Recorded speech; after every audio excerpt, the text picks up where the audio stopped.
Pwani Habari ni chaneli yako inayokupa habari moto moto zilizojiri hapa Pwani na kwingineko. Kaa nasi.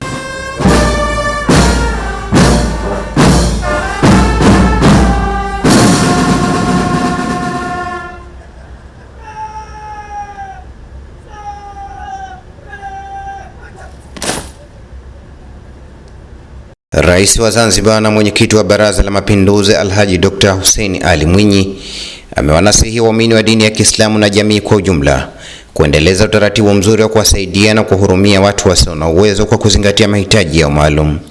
Alhaji Dr. Mwinyi amesema hayo katika baraza la Eid el-Fitr lilofanyika katika ukumbi wa chuo cha polisi Ziwani, mkoa Mjini Magharibi.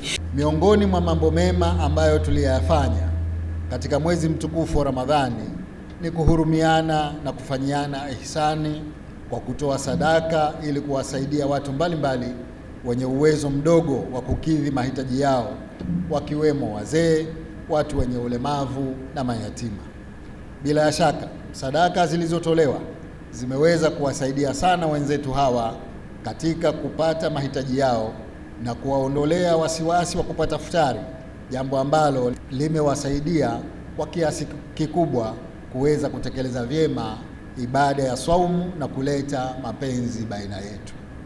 Na wasihi tuendeleze utaratibu huu mzuri, kuwakumbuka na kuwasaidia watu wenye mahitaji mbalimbali katika maisha yetu ya kila siku, kwa kuzingatia kuwa utoaji wa zaka na sadaka ni miongoni mwa mambo tunayohimizwa Waislamu kutokana na faida zake katika kuchochea ustawi wa jamii. Nachukua fursa hii kutoa shukrani kwa taasisi na watu wote waliotoa sadaka zao katika mwezi mtukufu wa Ramadhani kwa lengo la kuwasaidia watu wenye mahitaji mbalimbali. Aidha, na washukuru wale walioandaa futari kwa ajili ya wenzetu hawa, mambo ambayo yanasaidia kuongeza upendo, umoja na mshikamano. Tunamwomba Mwenyezi Mungu awalipe kila la kheri wenzetu hao na awaongezee baraka na ufanisi katika shughuli zao.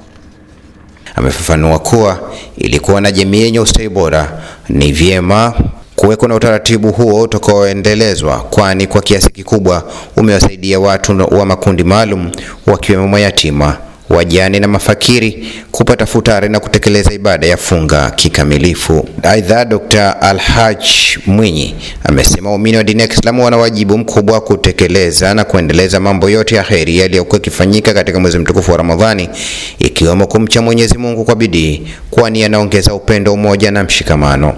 Tuna wajibu wa kumshukuru Mwenyezi Mungu kwa kutuwezesha kutekeleza ibada ya saumu tukiwa katika hali ya amani na utulivu.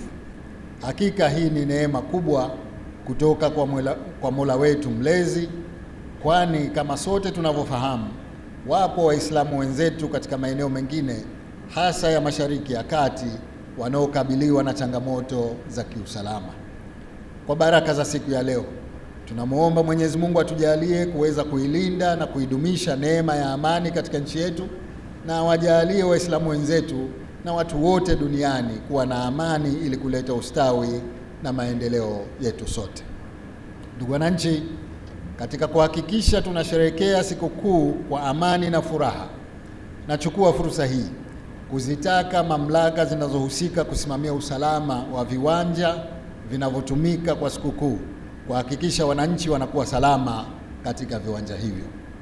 Aidha, nalitaka jeshi la polisi na mamlaka zinazosimamia madereva na usalama barabarani kuhakikisha sheria za usalama barabarani zinazingatiwa katika utumiaji wa barabara zetu na wananchi wanapata fursa ya kusherehekea sikukuu kwa amani. Ameeleza kuwa kufanyika kwa mashindano ya tahfidhi al-Qur'an na tajwidi ya kitaifa na kimataifa pamoja na darasa mbalimbali zilizofanyika katika misikiti mijini na vijijini kumesaidia waumini kutekeleza ibada kwa usahihi na pia kuchangia kwa kiasi kikubwa kuwarithisha vijana na watoto kuishi kwa kuzingatia maadili mema na kuwa na hofu ya Mwenyezi Mungu. Ndugu wananchi, katika mwezi mtukufu wa Ramadhani tuliendeleza mwenendo mwema wa kusoma Qur'an na kushiriki katika mashindano mbalimbali ya tahfidhi na tajwidi za kitaifa na kimataifa. Aidha, darasa mbalimbali ziliendeshwa za Qur'ani na tafsiri yake katika misikiti kote mijini na vijijini, ili kuzingatia mafundisho yake. Utaratibu huu sio tu umeongeza imani zetu katika kusoma Qur'an na kutekeleza ibada zetu kwa usahihi, lakini pia unachangia kwa kiasi kikubwa katika kuwarithisha na kuwapa malezi mema vijana na watoto wetu kuishi kwa kuzingatia maadili na kuwa na tabia njema na hofu ya Mwenyezi Mungu. Hivyo, kwa lengo la kuwa na jamii ya wacha Mungu yenye kuzingatia kufanya mambo mema na kujiepusha na vitendo viovu, tuna wajibu wa kuendeleza mwenendo huu hata baada ya Ramadhani, kwa kuwa Qur'ani ni mwongozo wa maisha yetu ya kila siku na urithi bora kwa watoto wetu hapa duniani na akhera tuendako. Kushare, kucomment na kusubscribe ili kupata zaidi kutoka hapa Pwani Habari.